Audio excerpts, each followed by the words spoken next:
So, looking forward to a great session, sensory session, and we're going to kick it off with Light and Life, a circular concept from an unintended horticulturalist. If you couldn't put any more longer words together, that would be great. Ulysse Dormoy, I'm hoping that you're here. You are, Ulysse? Over to you. Thank you. Welcome, Ulysse.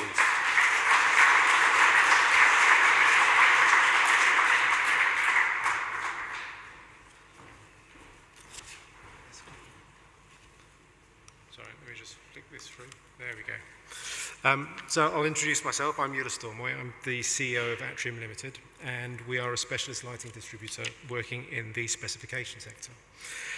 I've been working in the lighting industry now for about 35 years, and I've watched it evolve from an analog industry into a digital one. Over the last 5 years, I've become particularly interested in the relationship between light and life, starting with the concept that light today sits somewhere between technology and health and well-being. I've ended up in this fascinating rabbit hole, learning about how light drives life. And this has led me to learning a little bit about plant life too. I used to take plants for granted, shoot me now, and I have ended up becoming this unintended horticulturalist. So the starting point here really is that all life on Earth evolved under the full solar spectrum. Today we spend 90% of our time indoors. The evolution of convenience has driven us away from the natural world. We're arguably the most intelligent species on the planet. We've understood the concept of photosynthesis for about 250 years. Yet when it comes to the subject of light, maybe we've missed something quite fundamental. We're only now starting to understand that there are mirror image processes going on in the body in connection with light. There is a circularity about life, and light has its part to play. We all get taught at school that we breathe in oxygen and we exhale carbon dioxide. Plants use carbon dioxide and release oxygen, but there's more. Plants also reflect infrared. Plants are nanostructures, and as such, they don't want to be superheated by the long wavelengths of light coming from the sun. They've developed a mechanism for reflecting infrared. And this is a good thing, because as it happens, and as we're learning at the moment, we need infrared light. We receive it directly from the sun.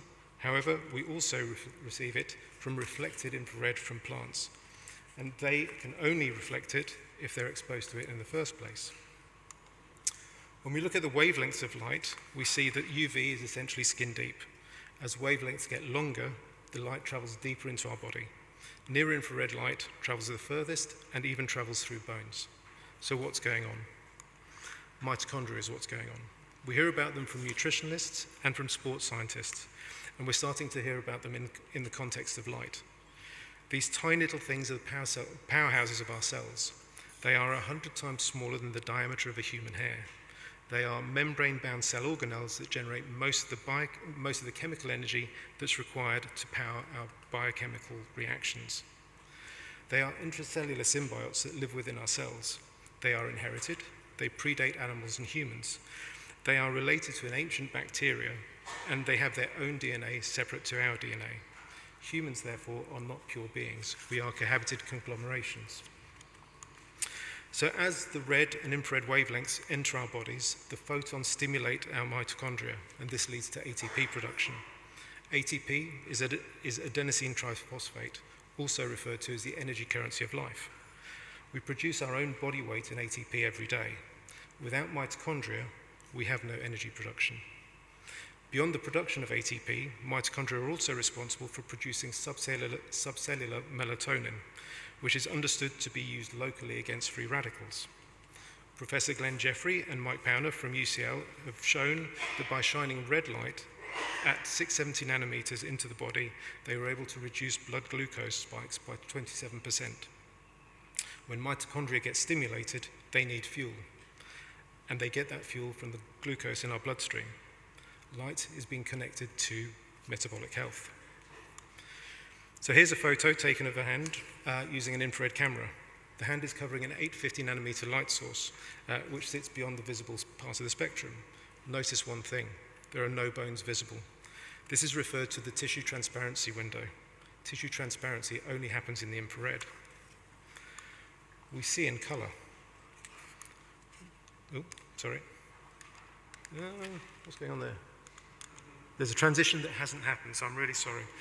We see in color, we understand and process black and white. However, it's amazing to see what the eye cannot see into the infrared. And once we've seen it, it's hard to unsee it. This was a very special photograph. It was taken with an infrared camera, and it was entirely unexpected. The glazing is normal glazing. It's not lowy coated glass, and therefore it's allowing the infrared light to come into the building. We can see that as the plants on the windowsill are reflecting infrared. The light that you see coming through the blackout curtain on the left-hand side is not visible light. It is infrared being reflected by the plants sat behind the curtain. We may not be able to see it, but it's incredibly powerful. Here's a photo of a walk I took in September, and I'm hoping this transition is going to work. Oh no, it has worked. Unfortunately, the color one hasn't worked, so apologies. So we've shifted into the infrared spectrum, and we can see the volume of infrared that's being reflected by nature. And on the left-hand side, you see a spectral distribution of daylight as I was pointing my spectrometer to the clear sky. On the right-hand side, you see the spectral distribution under the tree canopy. Anything above 780 nanometers is what we can't see, but just look at the volume of infrared taking place under the tree cover. So forest bathing really is a thing. Is this a lighting issue? Actually, it's a light issue. Modern energy-efficient lighting is only part of the challenge. Modern glazing is also creating an issue. Lowy glass removes the long wavelengths of light. So this means that the built environment today is deficient in near-infrared. So how about buildings? Sorry, again, this transition hasn't quite worked. Do we need lowy glass on the north face of a building? Could we use standard glass? Yeah, and then strategically placing trees and greenery outside to reflect infrared into the building uninhibited by the glazing and without the heat gain. We have a very modern problem. We've become an indoor generation. Modern Homo sapiens has been on Earth for the last 300,000 years. We've shifted to spending more and more time indoors, and this really kicked off with the first industrial revolution. And this represents only 0.09% of the existence of modern Homo sapiens. Our modern indoor environments now only contain the visible parts of the spectrum. And Dr. David Perlmutter, a neurologist, came up with a statement, evolutionary environmental mismatch. His perspective is that it takes our physiology 40,000 to 70,000 years to adapt. So in a physiological sense, we are still hunter-gatherers living in a digital age. The challenge is that we've chased convenience. We've processed things to the nth degree, driving us towards an ultra-processed and unnatural world. So I've had plenty of these in my time. My experience is that if I've eaten fast food, after about half an hour, I'm hungry again. For me, there's a simple reason. I've been fed, but I've not been nourished. I would argue that our indoor environments are not so different, at least not where it comes to the light environment. Our light sources have been processed and potentially ultra-processed. For energy efficiency reasons, we've limited modern artificial light sources and our glazing systems to the visible spectrum. But we need more. And just as with food, we've processed light to the point where some of the vital bits have been taken out. We've reduced our understanding of light, and we've forgotten how awesome it actually is. Today, we've reduced it to a visual aid. The metrics we give light for humans are related to vision. The crazy thing is that when we light plants, we give them an energetic value. PPFD, or photosynthetic photon flux density. Why? Because we want plants to be productive. Surely we want the same thing for humans. Should the metrics of light for humans move to energetic metrics? And why does it matter? In April, the IMF published their World Economic Outlook report that showed that the world is shifting towards an aging population. As world population continues to age, this suggests that we will end up working later on in life. If we're going to work later in life, then no doubt we're going to need to maintain more youthful productivity levels. The UK is about to become a super-age society in a couple of years. So therefore, surely health and well-being are critical factors. The challenge is not a technological one, it's a legislative one. The technology exists for the lighting industry to better support health and well-being. Our hands are somewhat tied by increasing energy efficiency targets. In our industry, we know a lot about lighting. I question sometimes how much we know about light, and I also question how much policymakers know about light, and how much should we know about light. Light is being used therapeutically in a vast array of applications. Maybe full spectrum light could or should be reintroduced into the built environment in a preventative application rather than as therapy. Sadly, a primary reference point for light today is how efficient it is, driven by an environmental sustainability agenda that unfortunately may not be considering human sustainability in the same way. We need to find the right balance wherever that might be. And if we don't find the right balance, we can find the moments that show the potential impact. Suni Williams and Butch Wilmore spent 9 months on the International Space Station. NASA are aware of the light problem on the space station.